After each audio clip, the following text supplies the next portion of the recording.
Bienvenue, madame, mademoiselle, monsieur, aux vidéos Randia du samedi soir. Bonjour tout le monde, ou bonsoir.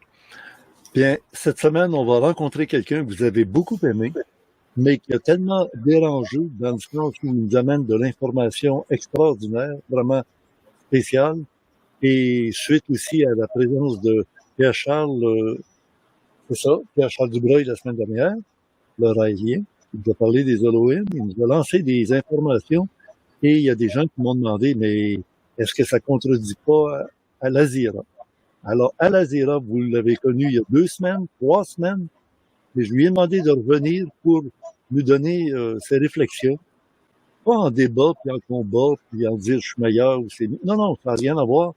C'est juste que quand on est troublé, puis on commence à se demander, mais il y a peut-être une autre façon de voir les choses. Il n'y a rien de mieux que d'aller à la source. Et celui qui a troublé, là, il nous a troublés, d'une certaine façon, c'est Al Azira. Alors, il a accepté mon invitation de revenir aujourd'hui, s'exprimer au grand public. Bonjour, Al Azira. Bonjour, bonsoir, Richard. Alors, merci d'accepter de venir nous donner un peu ton point de vue sur certains points qui ont été soulevés lors de l'émission de la semaine dernière. Alors, je vais les répéter rapidement, juste question de mettre la table. Alors, c'est de parler de l'alter ego. Tu le disais souvent dans l'émission, il y a 2 semaines, là, alter ego, Elohim. Mon alter ego, Elohim. Mon alter ego, Elohim. OK. Comprenez un peu l'idée, là, les gens, là? Elohim, c'était le thème de l'émission. Alors, vous le voyez sur la poster de l'émission qu'on a faite il y a 2 semaines, et même il y a 3 semaines. Ensuite de ça, j'aimerais entendre Al Azira nous parler du futur. Parce qu'il y a des gens qui disent, Al Azira nous parlait du passé, et puis il avait de l'air d'en souffrir, parce qu'il dit, c'est pas le passé qui est intéressant. C'est surtout vers le futur. Mon message principal va s'adresser au domaine du futur. Et la semaine dernière, avec Pierre-Charles Dubreuil, ben, on a parlé de la géniocratie. Pour dans le futur. On a vu des extraits de vieux films. Pour dans le futur, qu'est-ce qui s'en vient, qu'est-ce qu'on pourrait vivre. Alors, ça serait intéressant de savoir ce que tu nous amènes pour le futur avec la géniocratie, entre autres, c'est-à-dire les génies au pouvoir. Élus démocratiquement, pas sûr de ça. Peut-être élus démocratiquement, mais en autant que c'est des génies. Dans chacun leur sphère. Un autre thème, le paradisme. Alors oui, paradisme, ça veut dire un retour au paradis terrestre. Est-ce qu'un jour, grâce aux robots, à l'informatique, l'intelligence artificielle, toutes les tâches ingrates pourraient être faites par des robots? Alors, on pourrait, nous autres, enfin, dormir sur nos lauriers et l'oisiveté et la mère de tous les vices. Alors, si on fait rien, ça risque de mal tourner encore, pire peut-être. À moins qu'on soit porté à s'intéresser à des choses de nature, je sais pas, on va se parler de ça. Et ça, c'est en rapport avec le futur. Mais revenons à des notions beaucoup plus ésotériques à la toute fin. C'est lorsque Pierre-Charles Dubreuil nous a dit que pour les raéliens, pour les gens qui ne croient pas en Dieu, ils disent que la Bible, c'est un livre athée. L'âme, on a un esprit, on a un corps, puis on aurait une âme. Les autres, non. L'âme, tu es une âme. On est des êtres, une âme. Alors, et elle était éternelle. Donc, elle n'a pas eu de commencement, puis elle n'aura pas de fin. Immortelle, ça veut dire qu'elle a eu un commencement, mais elle aurait une fin. Immortelle. Mais là, éternelle. Alors, c'est 4 sujets fondamentaux qui ont fait que j'ai demandé à notre ami Al Azira de revenir nous parler. Bonsoir et bonjour. Bonsoir. Bonsoir. Et des sujets intéressants. Hein? Là, on va vraiment plonger dans le truc, là. J'ai pas d'intermédiaire ici en studio ou en personne sur Internet. Ça aurait pu être avec Pierre-Charles Dubreuil, justement, pour donner la réplique à Pierre-Charles Dubreuil. Mais là, ça aurait risqué de devenir un débat. Puis ni un, ni l'autre, ni toi, ni lui ne désire faire de débat. C'est pas une démarche constructive. Un débat, c'est souvent stérile. On essaie de dire qu'on a plus raison que l'autre ou tout ça. Puis tant qu'à faire, un et l'autre, vous avez un point de vue très clair. Mais quand je t'ai demandé, qu'est-ce que tu en penses de ça, la géniocratie, du paradisme? Tu m'as donné des réponses que je ne m'attendais vraiment pas tellement. C'était formidable. Je me suis dit, écoute, faut que tu reviennes. Et après réflexion, faut que tu reviennes seul nous donner tes points de vue. Mais étant donné qu'on va parler des anges, j'aurais pu avoir encore notre bon vieux Adégrade qu'on a reçu depuis quelques semaines, mais là, ça va être un tout jeune homme que vous allez reconnaître sans aucun doute lorsque je vais tourner la caméra vers mon écran d'à côté. Mais oui, vous le reconnaissez sans doute, Charles-Raphaël Paillard. Et Charles-Raphaël Paillard, qui était tout jeune en 1984-85, quand on a enregistré ces conférences qu'il nous donnait d'ailleurs un été, en 85, toutes les semaines, Charles-Raphaël Paillard venait nous faire une conférence à tous les dimanches de tout l'été 1985. Imaginez le beau cadeau qu'il nous a fait. C'était à l'époque où il était tout jeune. Il était entré dans l'ordre des Rose-Croix à Morques, ou de Handel plutôt. Et il nous a enseigné plein de notions ésotériques, mais en allant à fond. Et sur les anges, qu'on appelle les Elohim, que les Raéliens appellent ça des Elohim, que notre ami Al-Azira appelait les Elohim, alors il va nous parler des anges de la manière traditionnelle. Alors, Al-Azira, tu es d'accord? On va en écouter un peu. Puis après, tu vas entrer toi-même dans le sujet de ton alter ego, Elohim. Ça promet. D'accord? Alors, et malheureusement, le vidéo qui est très vieux, c'est vieux, ça a fait son temps pas mal. Et la machine, elle conserve le son en très bonne qualité. Malheureusement, l'image, des fois, il va y avoir du brouillard sur l'image. C'est-à-dire 1 an de façon assez assidue pour finir par sortir un livre qui devrait paraître donc d'ici les quelques semaines qui vont venir. Un ouvrage qui va porter sur les messagers de l'invisible. Alors, je me suis souvent interrogé sur cette notion de messager de l'invisible, parce que lorsqu'on commence à s'intéresser aux différents domaines de la pensée ésotérique, tôt ou tard, on est confronté avec ces fameux êtres que l'on ne peut pas facilement situer. Est-ce qu'ils sont terrestres? Est-ce qu'ils sont célestes? Est-ce qu'ils sont terrestres ou extraterrestres? Est-ce qu'ils sont divins ou est-ce qu'ils sont humains? Alors, tôt ou tard, on est confronté à ce genre d'entité et on se pose la question, mais qui sont ces messagers de l'invisible? Qui sont ces messagers des dieux? Si on remonte un peu dans l'histoire, parce que vous savez, j'ai un peu une attitude ou bien génétique ou bien et souvent très historique pour essayer de cerner une problématique. Alors si on remonte dans l'histoire, on se rend compte d'une chose fantastique, c'est que dans toutes les civilisations, dans toutes les traditions et chez tous les peuples, on a retrouvé cette idée de messager de l'invisible. Évidemment, les noms ont changé. C'est-à-dire qu'ils ont porté différents titres, différentes fonctions également au cours de l'histoire, mais on en a toujours eu dans nos civilisations, dans nos philosophies, dans nos religions, dans nos systèmes ésotériques. Donc, il y a une première constante intéressante, c'est l'existence des dieux et c'est l'existence des messagers des dieux. Ça, c'est intéressant parce que il faut savoir que dans les phases antérieures du développement de l'homme, la divinité était extérieure. Et pendant des millénaires et des dizaines de millénaires, l'homme a eu un contact très rapproché, on pourrait dire un contact au moins du troisième type, avec Dieu et avec les dieux. Et des dieux qui se présentaient à lui sur le plan extérieur. Et ce n'est qu'avec l'avènement d'un judaïsme nouveau, avec l'avènement d'Abraham et de cette fameuse promesse d'alliance que Dieu avait donnée à Abraham, que tranquillement, sur une période très longue, en fait 42 générations, l'humanité s'est préparée à vivre une révolution copernicienne, c'est-à-dire à vivre un véritable renversement des positions. Alors pendant des millénaires, l'homme a adoré des dieux.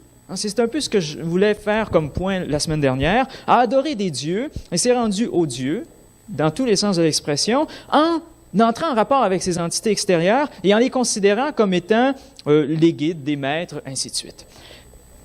Et il n'était pas capable, cet homme, de sentir à l'intérieur de lui-même la vibration de la divinité, c'est-à-dire que pour lui, il n'y avait qu'une alliance extérieure et non pas une alliance intérieure. Au terme de ces 42 générations, avec la naissance du Nazaréen, c'est l'avènement d'une nouvelle relation, d'une nouvelle alliance, et cette alliance fera que l'homme et Dieu seront scellés d'une manière tout à fait différente, c'est-à-dire que l'homme entendra la voix de la divinité et percevra l'esprit à l'intérieur de lui-même.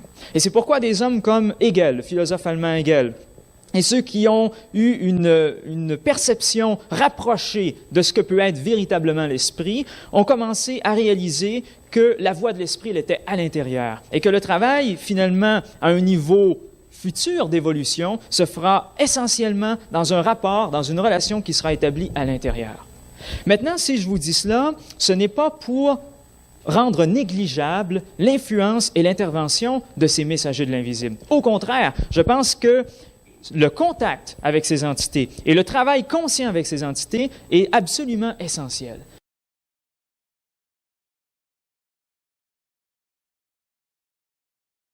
Alors, peux-tu nous expliquer ce que tu entends quand tu disais « mon alter ego, Elohim ». Bon, maintenant, je suis content d'avoir la possibilité de pouvoir faire cette explication, c'est-à-dire que des vidéos qui ont précédé, j'aurais pas pu apporter cette information-là, ça aurait été trop. Alors déjà qu'il y en avait qui trouvaient que je planais haut, alors là, il aurait dit, il est complètement dingue le mec. Alors c'est important d'y aller progressivement, je pense. Là, moi, ce que je vais vous raconter, c'est ma vie. C'est mon expérience. Alors, vous pouvez dire ce que vous voulez, penser ce que vous voulez. Moi, je vous raconte une histoire qui est mon histoire. Tout simplement. Mais vous allez voir que mon histoire, elle est particulière. Bon, voilà. Faut d'abord, on va dire, on a à peu près une dizaine de minutes environ. Faut d'abord que je revienne le 16 juillet 2010, là où j'ai vécu ma première connexion avec un être qui, à ce moment-là, s'est défini et il s'est présenté comme étant Al-Sali. Mais comme j'avais déjà dit dans une vidéo précédente, il ne voulait pas se présenter comme étant un Elohim. D'ailleurs, Al-Azira, en traduction, voulait dire chemin de Dieu. Il était selon ce que je pensais à ce moment-là. Mais en réalité, ça voudrait plutôt dire chemin d'Elohim. Mais s'il m'avait dit à ce moment-là chemin d'Elohim, encore une fois, j'aurais été chercher, moi. Elohim, c'est quoi que ça veut dire? Et il fallait pas que j'aie ce nom-là à ce moment-là. Parce que j'aurais, comme j'avais dit, j'aurais pris du recul, j'aurais digué, j'aurais dit non parce que j'aurais embarqué dans des peurs. Voilà. Maintenant, on retourne au 16 juillet 2010. J'avais un taux vibratoire particulier à l'époque. Et ce taux vibratoire ne me permettait pas d'aller au-delà de l'astral.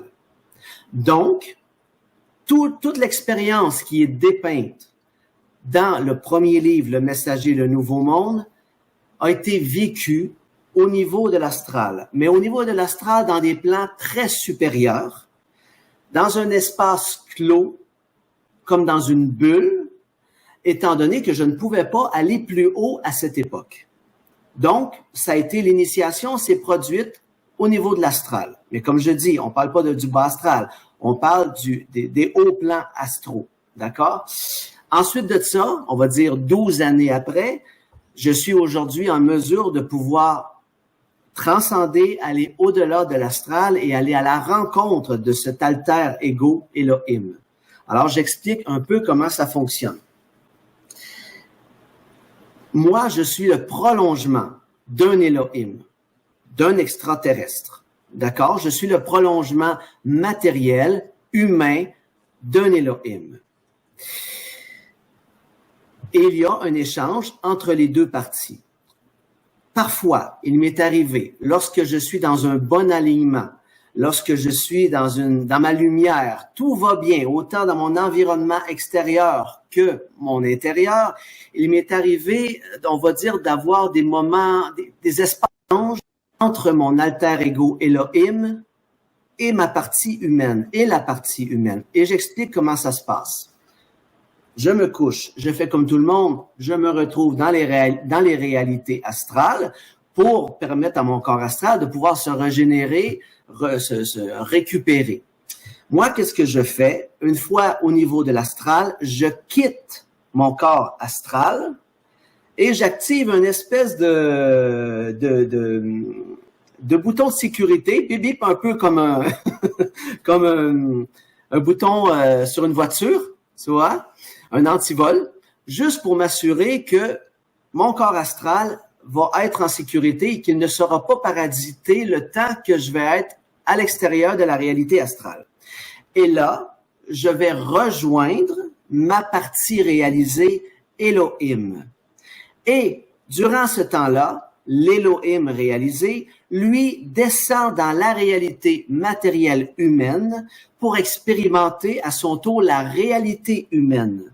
Mm-hmm. Et lui, ça lui permet de pouvoir comprendre ce que nous vivons, nous, sur le plan matériel. Comprendre nos émotions, comprendre, connaître le froid, connaître le chaud, savoir c'est quoi avoir faim, savoir c'est quoi avoir peur, savoir c'est quoi s'émouvoir devant un coucher de soleil. C'est cette partie que nous pouvons leur apporter. Mm-hmm. D'accord? Alors que moi, lorsque j'incorpore ma partie Elohim, je vis ce que l'Elohim vit, lui, dans sa réalité.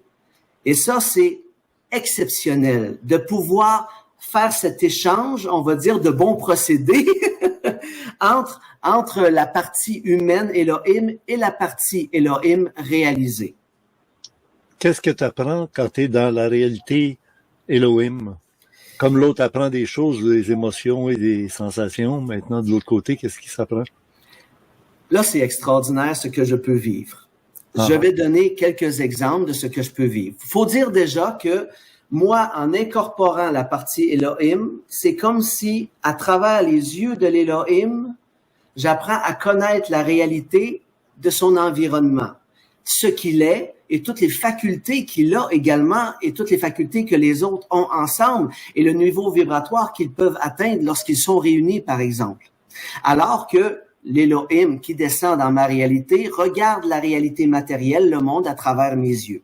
Maintenant, ce que moi, je peux vivre dans la réalité Elohim, je vais donner 2 exemples, par exemple. Un premier exemple, je peux me retrouver devant, on va dire, pour essayer d'imager ce que je veux dire, imager mon propos, je me retrouve devant un tableau. Et j'ai la possibilité de pouvoir savoir, ressentir ce que c'est être un virtuose. Par exemple, je veux connaître la réalité de Beethoven. Et là, je parle toujours sur le plan matériel terrestre. Mais toutes ces expériences peuvent être vécues avec d'autres peuples qui appartiennent à d'autres réalités, à d'autres planètes et à d'autres espaces-temps. Alors, il faut comprendre que nous ne sommes pas limités. Là, je parle du plan matériel puisque c'est le plan dans lequel je suis actuellement, dans la réalité matérielle humaine. Alors, je me retrouve devant ce tableau qui me permet de pouvoir expérimenter la réalité de Beethoven.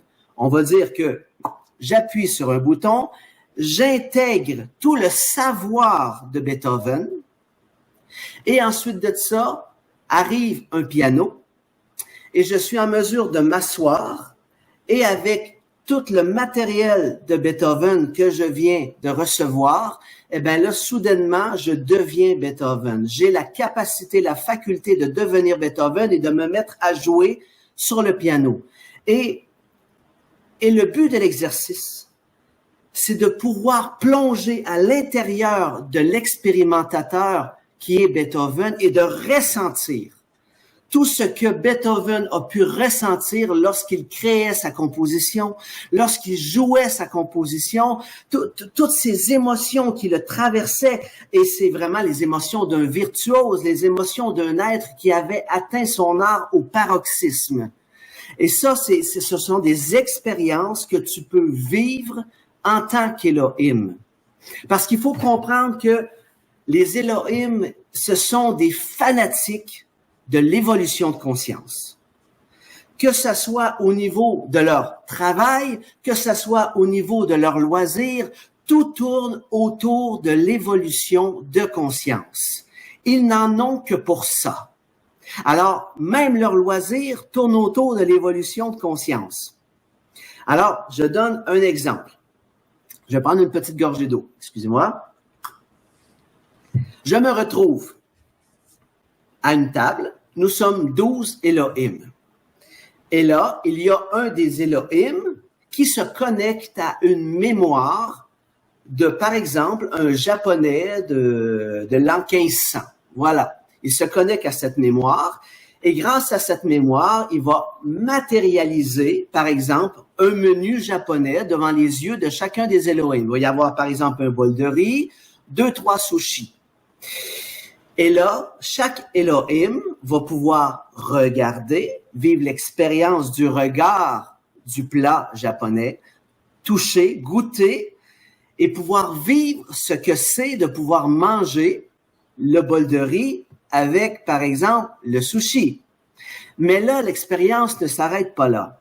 Parce que là, il devient possible d'entrer dans le japonais et de vivre ce que le japonais vivait à l'époque du Japon, c'est-à-dire l'époque 1500 ans.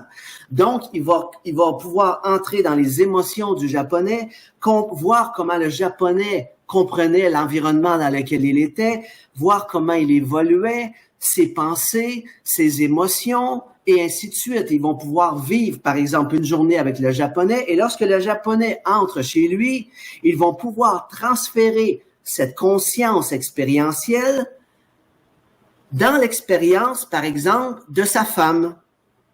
Et là, soudainement, ils vont devenir la femme du japonais.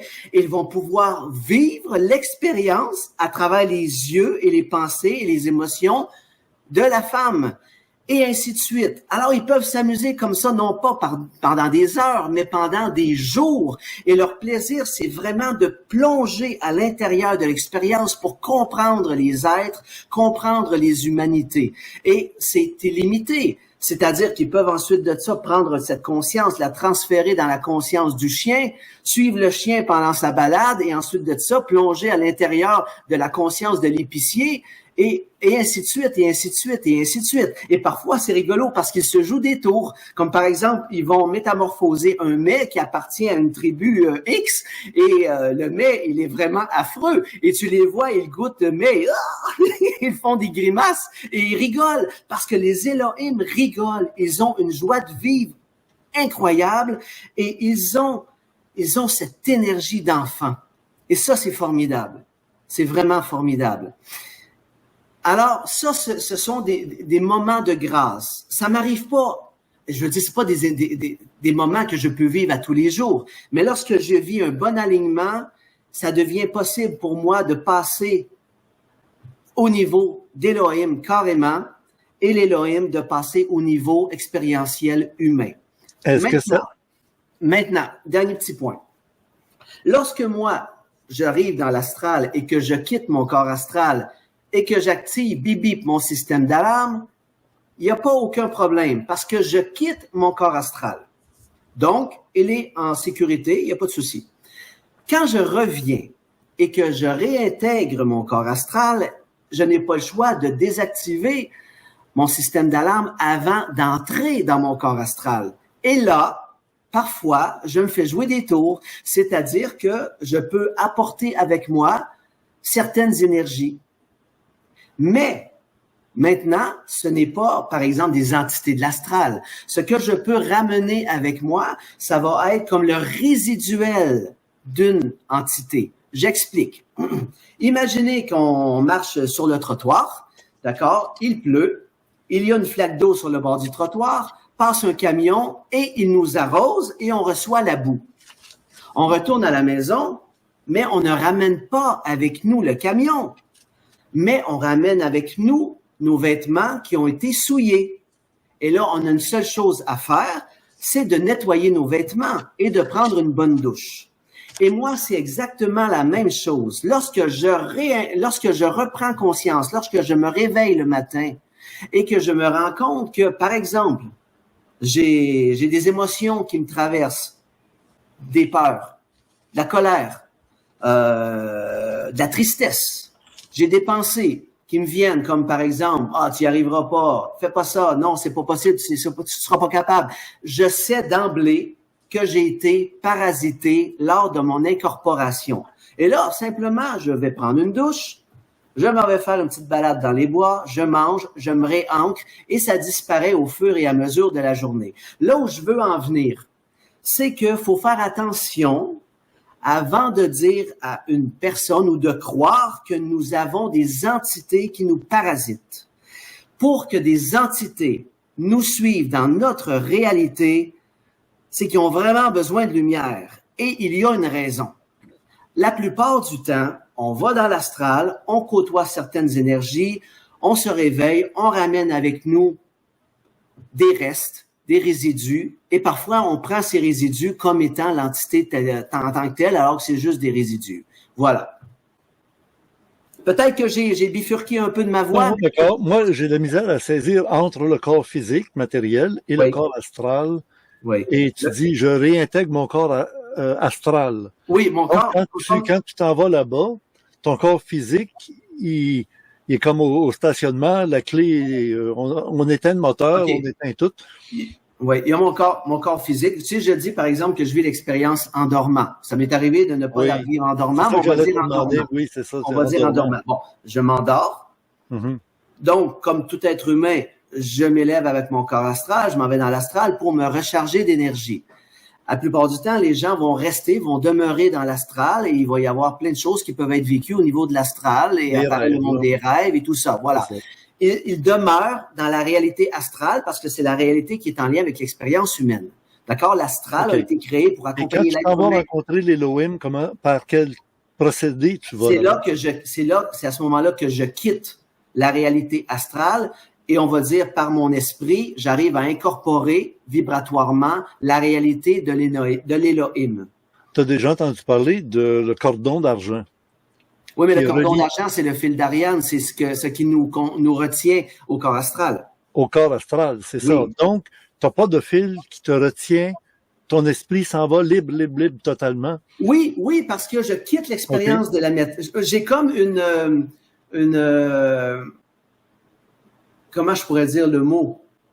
J'ai comme un accord et je me retrouve mis sous protection et donc, je n'ai plus besoin d'avoir recours à l'expérience humaine. Je sors de l'expérience humaine et je m'en vais rejoindre mon alter ego Elohim. J'ai pas le choix. Si je veux vivre l'expérience de sa réalité, il faut que je sorte de la mienne. Ben oui. Puis lui, il en profite pendant ce temps-là pour... Lui, il en profite durant ce temps-là pour m'incorporer et pour vivre l'expérience humaine. OK. Est-ce que c'est toujours le même Elohim, ton alter? Oui. Je suis toujours avec le même Elohim parce que lui, c'est moi. Moi, c'est lui. Ah, OK. C'est comme un peu ton double. C'est mon alter ego. C'est mon double. C'est mon... Ton ajusteur de pensée. Quand tu es ici, là, comme là, on se parle, est-ce que c'est lui qui va être ta voix de ta confiance? C'est lui, c'est moi, c'est lui. Plus ça va, plus il m'intègre. Plus ça va, plus je suis lui, plus il est moi. OK.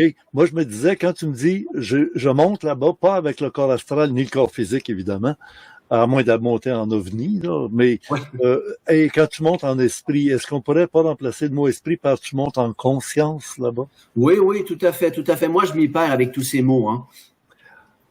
Oui, mais c'est des fleurs de tapis, hein. On s'en fâche d'un fleur de tapis. Oui, mais je sais que les fleurs de tapis sont importants pour les gens parce que c'est les mots qui définissent leur réalité. Alors. Oui, ben c'est pour ça que j'essaie de. Oui, merci d'ailleurs. C'est juste dans ce but-là. Oui. OK. Alors, est-ce que c'est à ta volonté ou c'est parce que quand tu t'en vas emprunter, tu t'en vas faire un échange. C'est un part-time, comme on fait souvent dans des maisons, là. Tu viens chez nous, moi je vais aller chez vous en France ou en Belgique. Alors je te prête ma maison pendant une semaine, moi je m'en vais chez vous pendant une semaine. Hein, ça se fait ça dans les vacances. Il y a des part-time. Alors à ce moment-là, est-ce que t'as comme un processus d'autorisation d'y aller ou tu y vas quand tu veux ou Non, je peux pas y aller quand que je veux parce que de toute façon, il faut vraiment que le fil qui nous relie soit parfait, qu'il n'y ait aucune interférence pour être certain que tout, parce que moi je monte, mais lui il descend aussi dans la réalité. Alors, il faut quand même qu'il se mette en place une sorte de protection, tout comme je fais lorsque je quitte mon corps astral. Et des fois, et ça c'est rigolo, parce que des fois je suis tellement bien dans ma partie Elohim Ben oui. que j'attends tellement à la dernière minute pour revenir que le passage se ferme. Je sais que je suis là et j'essaie de réintégrer mon corps et je n'y arrive pas. Et à 3 reprises, j'explique ce que j'ai vécu, c'est incroyable. J'ai conscience d'être là et d'essayer d'incorporer mon corps, par exemple matériel, mais j'y arrive pas. Et là, je sens une espèce de main invisible qui traverse mon matelas et qui vient me faire des chatouillis, tu vois, sur le bas de ma colonne. Alors, la première fois que j'ai senti ça, je me suis levé carré dans mon lit et là, j'ai regardé autour de moi et là, je peux dire que j'ai fait le saut parce que j'étais tout seul, là. Mais ça m'a vraiment aidé à pouvoir prendre conscience de mon corps matériel et de revenir dedans. Parce qu'autrement, moi, je suis tellement bien de l'autre côté que je veux plus revenir, en fait. Ben oui, ça doit, hein. Mais là, il y a une question technique qui doit se poser à tout le monde, c'est est-ce que tu dors seul? Tu n'as pas une femme à côté de toi, là? Non, ben, pour l'instant, je suis célibataire depuis 3 ans, moi. OK. Oui. Et la plupart du temps, écoutez, je pourrais pas vérifier, mais à mon avis, la plupart du temps, quand j'ai vécu ce type d'expérience, à mon avis, j'étais seul. Sûrement. Oui. Sûrement. Et vers quel âge tu as commencé à faire ces expériences-là? Ma première expérience que j'ai vécue devait être à l'âge à peu près de 10 ans. Ça, c'est la première fois que je la raconte. Tu as sorti de ton corps astral dans un premier temps et tu as quitté même le corps astral pour aller voler dans l'Elohim qui était ton alter ego. Non, plus ou moins. Oui. Mais une expérience qui sortait de l'ordinaire, c'était à l'âge à peu près de 10 ans. Je peux la raconter, c'est très court. J'ai senti une énergie entrer en moi extrêmement forte. Je me suis retrouvé comme si j'étais connecté à du 220 volts.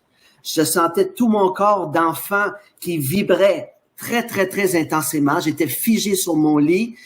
Et là, il y a eu un dialogue avec un être. Je lui ai posé des questions. Il m'a répondu. Je n'en parle pas parce que c'est quelque chose de personnel. Lorsque l'expérience s'est terminée, qu'est-ce qu'il avait l'air, l'être? Je l'ai pas vu. À ce moment-là, j'ai simplement senti sa présence. Ah, OK. Il n'y avait même pas une forme d'une tête. Non, à ce moment-là, il avait pas de forme. Mais j'ai senti sa présence. J'ai senti l'échange entre nous deux. J'ai senti sa puissance parce que j'étais carrément figé. C'est ce qu'on appelle une présence. Oui, mais... T'as pas vu un être, t'as senti une présence. C'était toute une présence. Là où ça peut t'intéresser, c'est la suite. Oui. C'est que là, il y a eu cet échange entre les deux. Lorsque j'ai pu rebouger, lorsque j'ai pu reprendre contact de mon corps, et là, j'étais un petit enfant. Est-ce que tu étais couché sur le dos ou sur le ventre? Sur le dos. Okay. Là, je suis parti, j'ai couru jusqu'à ma maman, je l'ai réveillée, j'ai dit, « Maman, Jésus vient de me parler. » Voilà. J'aime ça. Si tu savais. Mais moi, je l'ai été. Est-ce que Jésus, dans ta vie, la Sainte Vierge, tout ça, tu avais une vénération ou avais-tu un culte ou... Absolument pas. Non. Non, je sais pas. Je sais pas pourquoi j'ai fait à ce moment-là cette association. Mais bon, tout comme enfant, à l'époque, j'allais au catéchisme parce qu'il y avait le catéchisme quand j'étais enfant. Alors, à mon avis, j'ai associé simplement, mais c'était plus fort qu'une association. C'était la sensation d'une présence. Et un moi, ressenti. À ce moment, elle allait dire un ressenti. Ben oui, un ressenti d'une présence. Et moi, à ce moment-là, je l'ai associé dans mon âme de petit enfant à Jésus. Et ça s'est répété à l'âge de 10 ans, quand la fréquence après? À 11 ans, 12 ans, c'est Au niveau des expériences? Oui. OK. Non, ben les expériences en tant que telles, ça a commencé après que j'ai vécu ma première expérience le 16 juillet 2010. Ah oui, c'est vrai. Oui. Alors, entre l'enfance de 10 ans et 16 juillet 2010, il y a eu du temps. Est-ce que tu as vécu? Tu devais t'ennuyer ou tu devais... T'as pas idée de ce que j'ai vécu. Oui, ben c'est ça que je veux savoir. Et que tout le monde veut savoir. Oui, t'as pas idée de ce que j'ai vécu. Et on n'est pas là pour juger, hein. On est là pour t'écouter, là. Puis moi aussi, j'ai vécu des choses que j'ai jamais... Alors, je me dis, je te fais parler. J'aime bien t'entendre. J'aime bien tes propos. D'accord, mais comme je dis, moi, je raconte une histoire. Je raconte mon histoire. Tout simplement. En passant, là, pour enlever dans l'aura du monde qui pourrait nous écouter, est-ce que tu fumais du pot? Est-ce que tu buvais de la bière? Non. Est-ce que tu prenais du fort? Non, surtout pas 10 ans en plus. Ben non, c'est ça. Mais, tu sais, je voulais chasser tout de suite, là, ces idées qui pourraient polluer la conversation. Non, parce que comme j'ai dit dans l'autre vidéo, je veux dire, j'étais tellement omnibulé par les arts martiaux à l'époque que pour moi, c'était important d'avoir une hygiène de vie. OK. Alors, non. Maintenant, si on repasse par rapport à l'autre expérience qui a suivi, qui j'avais peut-être, faudrait que je demande à ma maman, mais bon, à mon avis, je devais peut-être avoir 12 ans, 13 ans. Alors là, j'étais sur le bout d'un quai et moi, je ne savais pas nager à l'époque et encore aujourd'hui, bon, je ne sais pas nager. Et je ne sais pas pourquoi, il y a un enfant... À quel endroit précisément? C'était en Ontario, Kincardine, que ça s'appelait le village, je pense. Okay. Je me rappelle encore de ça, faut le faire. Alors, j'étais au bout du quai et il y avait plein d'enfants autour. Alors, du coup, il y a un enfant, à mon avis, qui n'a pas réfléchi, il a passé derrière moi, il m'a poussé et je suis tombé à l'eau. Et je suis tombé les pieds au sol, planté au fond de l'eau. Et là, il faut se rappeler, je ne sais pas nager. Et dans la vase. Tu avais les pieds enfoncés dans la vase. Oui, mais c'était pas de la vase, c'était vraiment du sable. Ah, OK. Oui, c'était du sable. Et là, faut se rappeler que je ne sais pas nager. Et donc, j'aurais été censé paniquer. Et là, il s'est passé quelque chose. Non seulement j'ai pas paniqué, mais en plus, je ne ressentais plus le besoin de respirer. Et je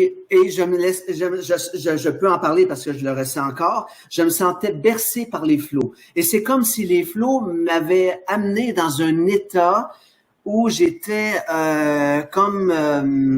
hypnotisé, dans un état autre.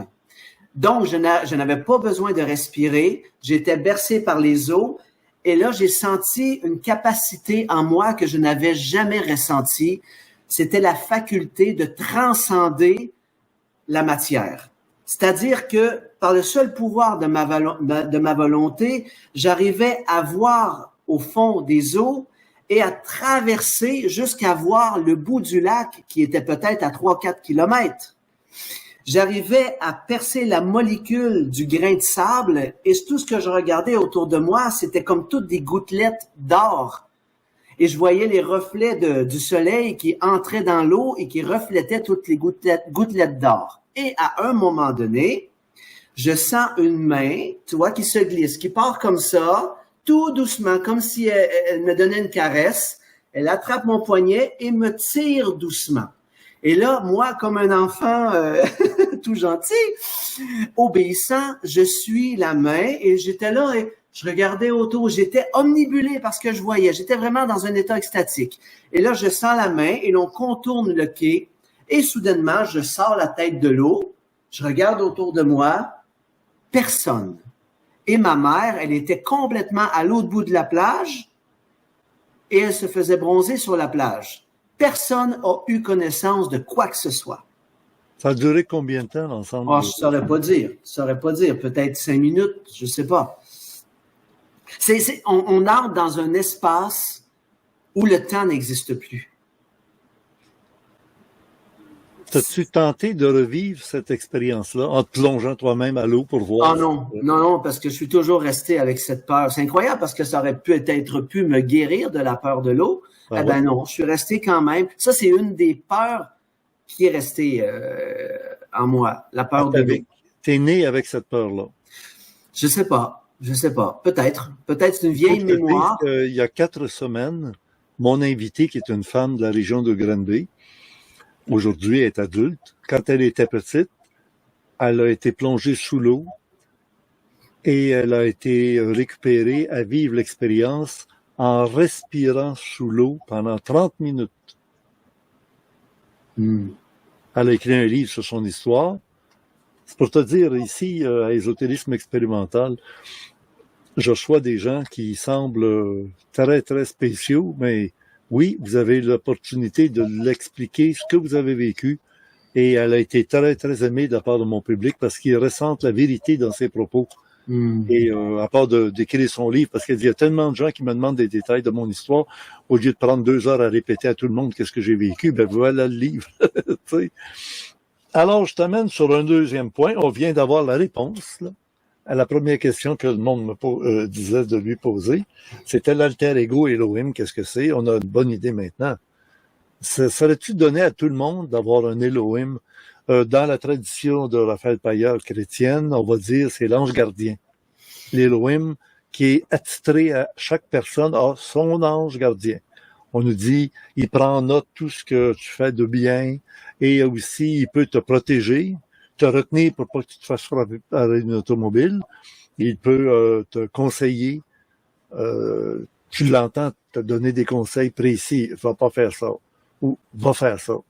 Est-ce que ça se fait à peu près la même chose que l'ange gardien, d'après toi? Déjà, je vais répondre à la première question. Est-ce que tout le monde a un Elohim? Je suis pas certain, mais tout le monde a en soi l'énergie, la capacité d'atteindre le niveau Elohim. Ça, c'est certain. Et je dirais... Ça veut pas dire que tout le monde va s'asseoir autour de la grande table. Mm-hmm.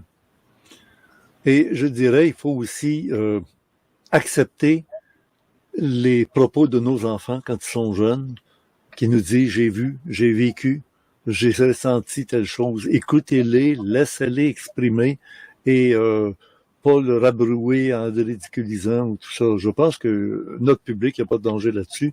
Ils sont habitués à ces sujets-là. Alors maintenant, on va aller à deux autres sujets un peu terre à terre, dans le futur. Les gens me disaient, fallait parler du futur, on s'en va vers quoi? Et là, j'associe ça avec la géniocratie et le paradisme. Alors, allons-y avec la géniocratie dans un premier temps.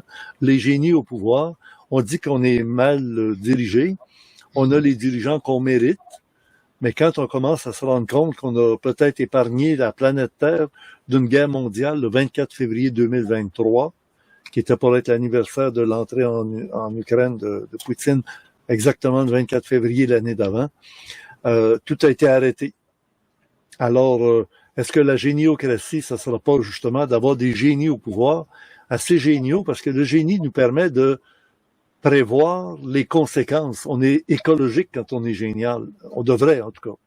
Mais est-ce que c'est comme ça le monde du futur?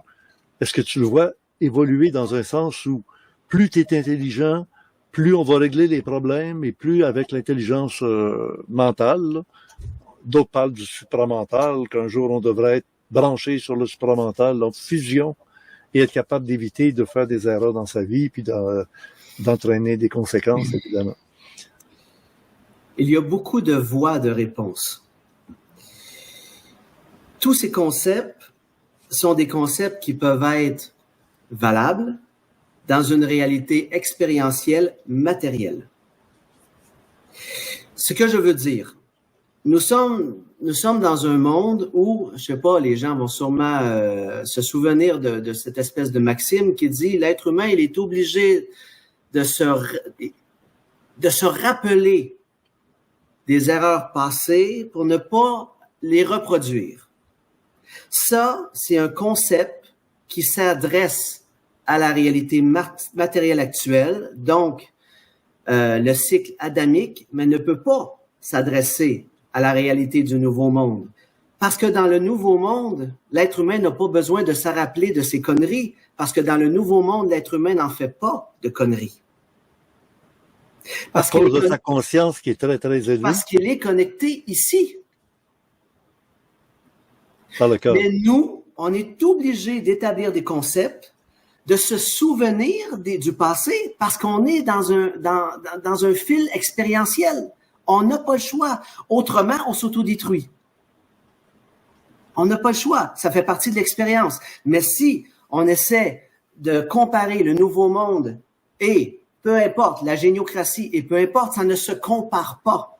Parce que ça, ce sont des concepts humains qui sont associés à l'expérience humaine. Donc, peut-être que ça va fonctionner. Les robots qui vont pouvoir nous aider dans nos vagues au jour le jour, qui vont faire la vaisselle et tout ça, ça va faciliter notre vie, bien évidemment. Maintenant, on peut se questionner par rapport à ça. Le robot, déjà, qui va pouvoir se l'offrir? Deuxièmement, le robot, est-ce que le papou en Nouvelle-Guinée va utiliser un robot pour nettoyer sa hutte? Je veux dire, il y a plein de voies, il y a plein de questionnements à mettre en place par rapport à ça. On parle de robots, on a l'impression que ça doit être des êtres qui ont une tête, 2 bras, 2 jambes. Non, non. Qui lave la vaisselle, ça s'appelle un lave-vaisselle. Et on l'a déjà. Oui, c'est vrai. Et c'est un robot. C'est un exemple, hein, c'est ça. L'aspirateur qui fait le ménage, on a même aujourd'hui des aspirateurs qui se promènent tout seuls dans la maison. Pendant que tu vas travailler, il part puis il s'en va faire la tournée du salon puis il ramasse tout. Ouais. En fait, la question, moi, je reviens toujours à l'essentiel. Pour ce qui est essentiel pour moi. Oui. Je me dis, bon, maintenant, on a déjà beaucoup de technologies. Hein? Justement, tu l'as dit, on a les lave-vaisselles, on a les voitures, on a les avions, on a les frigos, on a plein de technologies. Maintenant, la question à se poser, est-ce que grâce à cette technologie, l'être humain est devenu meilleur? Est-ce que grâce à cette technologie, l'être humain est en mesure de prendre l'énergie qui est ici pour l'amener ici? Est-ce que le fait d'avoir des robots qui vont nous faciliter la vie, ça va être plus facile pour l'humain de prendre l'énergie d'ici pour l'amener ici? Là, tu es dans le principe du paradisme. Les robots, ça s'associe bien. Oui, peut-être que je les mélange. La géniocratie, c'était plutôt géré par des génies et que tout par des intelligences supérieures dans l'humanité, les plus intelligents, vont gérer l'ensemble de la population.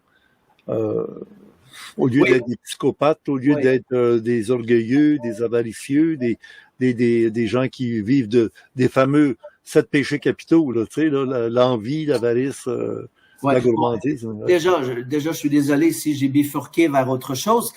Bon, maintenant, les génies. C'est intimement lié dans le futur. Oui. Ben, maintenant, les génies, il faut les définir.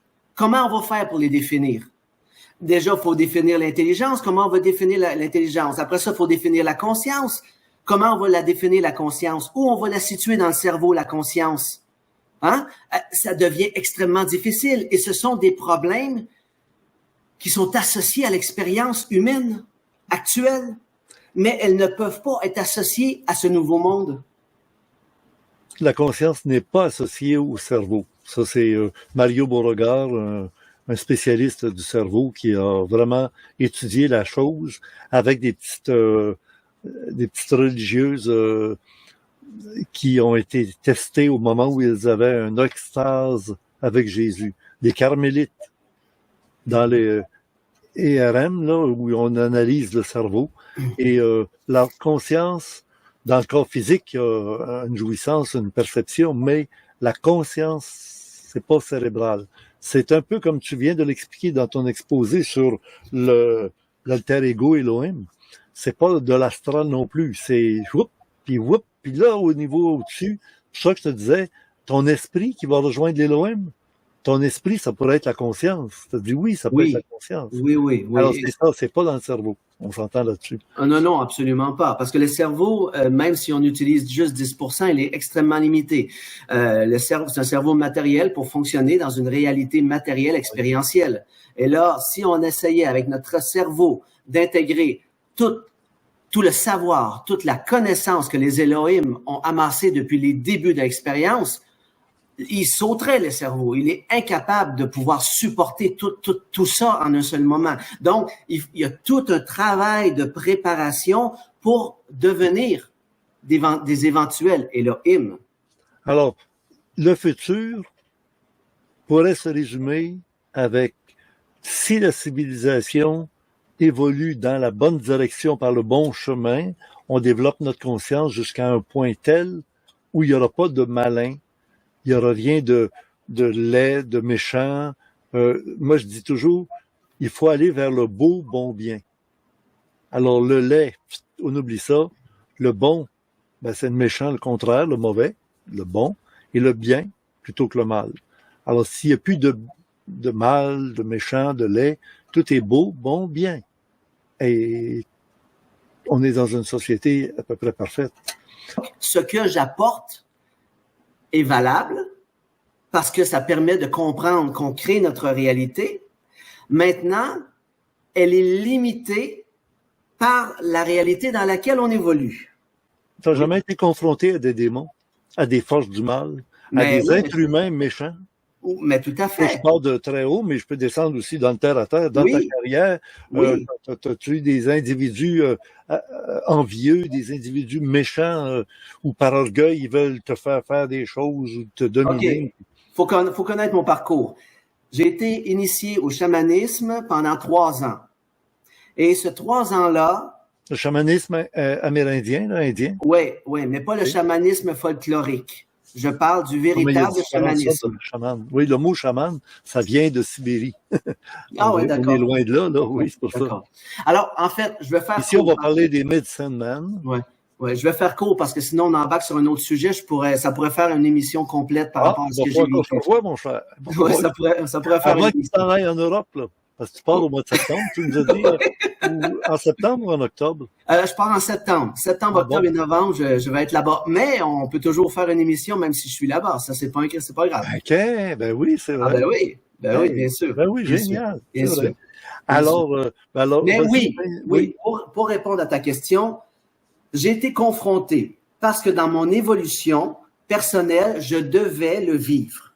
J'ai été confronté d'abord à mes démons intérieurs. Ça, c'est la grosse partie. J'ai été confronté à des démons extérieurs, c'est sûr. Alors ça, t'apprends une certaine maîtrise, bon, voilà. Mais ce qui est difficile, c'est quand tu es confronté à tes propres démons. C'est-à-dire que j'ai vécu ce qu'on peut appeler la dissolution de l'ego. À un moment donné, j'ai vécu un choc tellement grand sur le plan émotionnel, sur le plan mental, à tous les niveaux, que mon ego ne l'a pas subi. C'est un peu comme la machine, ce qu'on appelait la machine à boules, le flipper, là. Quand on la secouait trop, là, à un moment donné, elle faisait PAC et plus rien fonctionnait. Eh bien, mon ego était comme ça. Et là, j'ai plongé dans les abîmes de mon être. Et c'est là que je suis allé à la rencontre de ce que j'étais réellement et que j'ai pas affronté, mais que je suis tombé face à mes démons. Mm-hmm. Et quand on a vécu ça, je peux vous dire qu'il n'y a plus grand-chose qui nous fait peur. Est-ce que toi, tu n'as pas l'avantage d'avoir un contact avec des êtres intouchables qui peuvent intervenir pour te protéger et tu le vis avec des grands frères, comme on pourrait dire, de l'espace? J'ai l'avantage, mais j'ai les inconvénients des avantages. C'est-à-dire que j'ai peut-être une protection, mais là où je passe, heureusement, c'est pas tout le monde qui sont obligés de passer par là. Ça a l'air pénible, là, conte-moi ça. Maintenant, c'est plus pénible. Parce que maintenant, j'arrive à trouver ma lumière et j'arrive à la maintenir. Mais je reste dans la réalité matérielle. Alors, c'est sûr que comme tout le monde, je vais me réveiller des fois le matin, j'ai pas bien dormi, je suis un peu grognon, je suis fatigué. Bon, je reste, ma part humaine, elle reste là.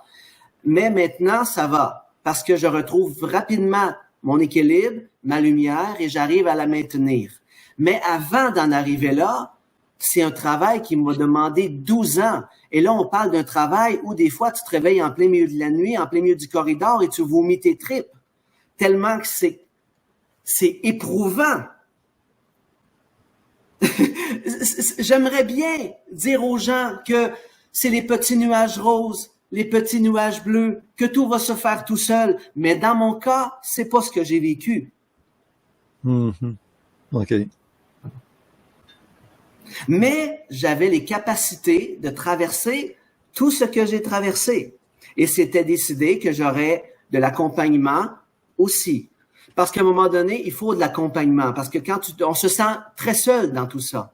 On dit les choses aux gens. Heureusement, j'avais ma mère à qui je pouvais parler. Mais les autres autour, ils sont hermétiques. Ils ne veulent pas entendre ces choses-là. Et parfois, ça leur fait peur. Par contre, lorsque le jour où ça va leur arriver, c'est qui vont venir voir? Eh bien, c'est des personnes comme nous. Allons droit au but. Est-ce qu'on est une âme ou est-ce qu'on est composé, comme il disait, d'un corps, d'un esprit et d'une âme? Selon ma définition à moi et ce que j'en sais, nous avons une âme. Maintenant, avoir ou être une âme? Non, nous ne sommes pas une âme, mais nous avons une âme qui nous est attitrée durant notre voyage sur Terre et qui va nous accompagner tout le long de nos incarnations. Pour moi, l'âme, c'est comme un compagnon de voyage qui se personnalise au fil des incarnations et qui, avec le temps, devient un bon maître, un bon vieux maître qui nous connaît parfaitement bien, qui sait exactement que s'il met un trou à tel endroit, on va mettre le pied dedans. Pour moi, c'est ça. Et c'est beaucoup plus, bien évidemment, parce que c'est l'énergie qui est en contact avec notre plan de vie. C'est l'énergie qui nous aide à nous aiguiller sur notre voie, la voie de notre chemin de vie. Pour moi, c'est ça. Pour moi, c'est un compagnon de voyage. Question, est-ce que les vidéos qu'on a eu l'occasion de présenter lors de notre première rencontre il y a 3 semaines, on voit le poster qui représente bien l'émission qu'on avait faite ensemble à ce moment-là. Est-ce qu'il y en a d'autres qui se sont ajoutés ou qui vont s'ajouter au cours de l'été? Écoute, là, je suis en train de travailler sur tout un cas, c'est-à-dire que je suis en train de finaliser le texte du projet Alliance Arkeva. Ah oui. Et cette vidéo va peut-être durer à peu près une demi-heure. Et là, j'entre vraiment là dans le fond et la forme. J'explique à quoi ça la structure et comment elle va fonctionner. Et tous les éléments qu'elle va pouvoir mettre en place, ça va être vraiment intéressant. Maintenant, c'est difficile, comme je disais. Les gens voient Arkeva comme un bateau qui est tellement gros et tellement loin qui semble inaccessible et on a l'impression qu'ils ne se sentent pas touchés pour l'instant. Ou comme un hôtel. Les scènes qu'on a vues avec les colonnes, les salles, on a chacun notre chambre. On voit même où est une toilette. Hein? Oui. En fait, je parle de bateau. Ce que je veux dire, c'est que le projet paraît comme un paquebot. C'est-à-dire qu'il paraît tellement gros et que ça semble pas pour l'instant nous toucher. Tu vois? On est beaucoup plus près du pendule que d'Arkeva. Déjà, le pendule, il est dans notre histoire et beaucoup de gens utilisent le pendule. Maintenant, Arkeva, c'est gros, c'est nouveau, ça peut faire peur, on ne comprend pas. Donc, la prochaine vidéo, c'est vraiment pour démystifier le projet. Et comme je dis, moi, je suis loin devant. Peut-être après que ton vidéo sera complètement prêt sur Arkeva, que tu, en même temps, nous le présenter, puis en même temps, on fait une pierre deux coups. Oui, parfait. Dans combien de temps ça va être prêt, tu penses? Seuls les Elohim le savent. Non. Là, vous m'avez vu avec une casquette qui est bien marquée Canada. Tout le monde le sait que l'émission provient du Canada. La semaine dernière, on avait vu que l'émission avec Pierre-Charles Dubreuil, elle provenait du Québec. Bon, c'est parce que c'était la fête de la Saint-Jean-Baptiste le lundi qui suivait la diffusion. Et cette fois-ci, c'est la fête du Canada qui suit la diffusion. Et on sait bien que dans pas longtemps, ça va être la fête de la France, le 14 juillet. Alors voilà. Ben, merci beaucoup à Encore merci, Richard. Et bon, j'espère que les gens ils seront pas trop tannés de me voir. Je trouve que 3 conférences presque collées, ça fait beaucoup. J'espère qu'ils vont apprécier mon intervention et qu'ils vont avoir vibré ici, là. Il y avait que toi qui pouvais nous parler de cette façon-là. Et j'en connais des publics, j'en connais des invités, j'en connais des gens. Mais tu es structuré mentalement dans toute ta présentation. Et c'est très, très intéressant. C'est pas difficile pour moi parce que je défile ma vie, tout simplement. Oui, mais c'est ça. Et c'est pas appris dans des livres. J'ai pas lu de livres. C'est expérientiel. Tout à fait. La vérité, elle est là. La vérité est dans l'expérience. Et voilà, merci. C'est un beau mot de la fin. Merci, Richard. Merci. Merci.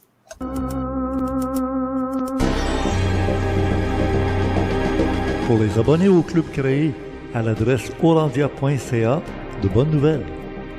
Alors vous savez que vous pouvez trouver dans le mois de mars un vidéo, la conférence de Bernard de Montréal, version intégrale. Et pour le mois d'avril, il y a la rencontre avec un monsieur qui représentait, vous, le public. Pour le mois de mai, Chantal Goupil, qui, elle, a vécu une expérience d'enlèvement par le phénomène extraterrestre qui lui a donné certains pouvoirs. Et pour le mois de juin, pour les abonnés du mois de juin au Club Créé, il y a bien sûr notre ami Al-Azira disponible et aussi la conférence de Charles-Raphaël Paya dont on a parlé aujourd'hui. Ne manquez pas d'aller regarder les compléments surprenants à l'adresse orandia.com. C'est disponible pour tout le monde gratuitement sur le forum Orandia. Gilles ajoute par mon intermédiaire des contenus à tous les jours ou presque. Alors ne manquez pas d'aller voir l'information qui s'ajoute à tous les jours après la diffusion de notre vidéo Orandia du samedi soir. Merci d'être abonné au Club Créé. C'est grâce à votre apport financier que ça nous permet de continuer à produire nos émissions pour tous les samedis soirs aux vidéos Orandia. Un pouce par en haut, c'est gratuit et ça fait toujours plaisir aux membres de l'équipe.